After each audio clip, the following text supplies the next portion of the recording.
ये आकाशवाणी का गोरखपुर केंद्र है। शाम के 6 बजने जा रहे हैं। आज की हमारी सायंकालीन की सभा यहीं समाप्त होती है। समाप्त सुनते ही सिलवट पर मसाला पीस रही पिंकी के चेहरे की चमक भी समाप्त हो गई। हाथ रुक से गए, नजरें सीधी हो गईं, भीतर हूक सी उठने लगी। उलझे बालों को सीधा किया और फिर मसाला पीसने लगी। तब तक काफी अंधेरा हो चुका था। रसोई वाली मड़ई में दिया जल रहा था। आजी को सांझ की दवाई खिलाने के लिए पूनम पानी गर्म कर रही थी। पिंकी ने रेडियो की तरफ उदास होकर देखा और फिर मुस्कुरा उठी। उससे याद आया कि रेडियो पर गाना सुनने के लिए एक बार चाची ने इतना डांटा था कि उसने रेडियो की तरफ देखना भी छोड़ दिया था।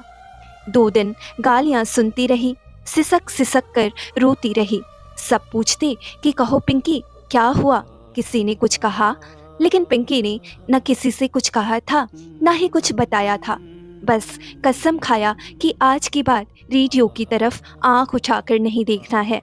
लेकिन हाय रे फिल्म सिर्फ तुम, हाय रे दीपक आरती का प्यार। इस एक गाने के लिए आज सारी कस्में टूट गईं। इस एक गाने के लिए कल सुबह से लेकर दोपहर और शाम से लेकर रात तक मीडियम वेव, शॉर्ट वेव के स्टेशंस बदलते बदलते हाथ दुखने लगे। आखिर इतनी मेहनत के बाद गाना आया भी तो जलते तवे पर पानी छिड़क कर चला गया। बस संतोष इस बात का है कि इस अधूरे गाने ने मन में एक स्फूर्ति जगा दी। पिंकी अपने सारे गम भूल गई है।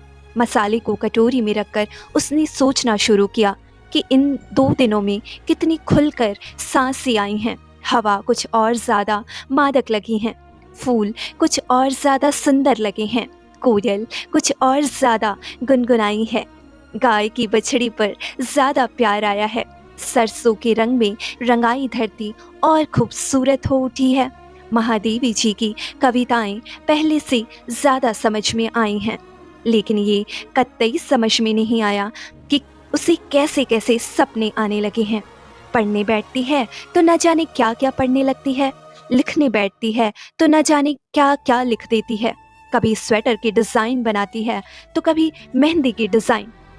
हर डिज़ाइन में एक दिल और दिल में एक चांद बना देती है, फिर चांद बनाकर जल्दी जल्दी मिटा भी देती है। और घर का काम करना शुरू करे तो आफत ही आफत। पानी भरते, बर्तन धोते, झाड़ू लगाते हुए रुक जाती है। आज पहली बार दाल में नमक ज़्यादा और सब्जी में कम हो गया। रोटी बनाई तो आटा चालना भूल गई और हद तब हो गई जब शीशा में मुंह देखने पर पूनम ने टोक दिया, सुबह से कितना बार बाल झाड़ोगी रे, पगला गई हो का? पिंकी लजा गई। कैसे कहे कि कितनी बार झाड़ेगी, कैसे कहे कि इस बसंती हवा में मिल रही फागुनी हवा का असर है कि प्रेम के अनजाने पक्षी उसकी बंद हो चुकी खिड़की पर आकर बैठते जा रहे हैं।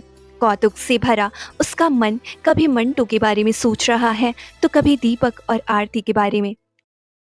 गाइस, अगर आप सबको ये वीडियो पसंद आई तो एक लाइक ज़रूर दीजिएगा और अंत में चैनल को सब्सक्राइब कर लीजिएगा और बेल आइकन पर प्रेस कर लीजिएगा ताकि मैं कोई भी वीडियो लेकर आऊँ तो वो सबसे पहले आप तक पहुँचे।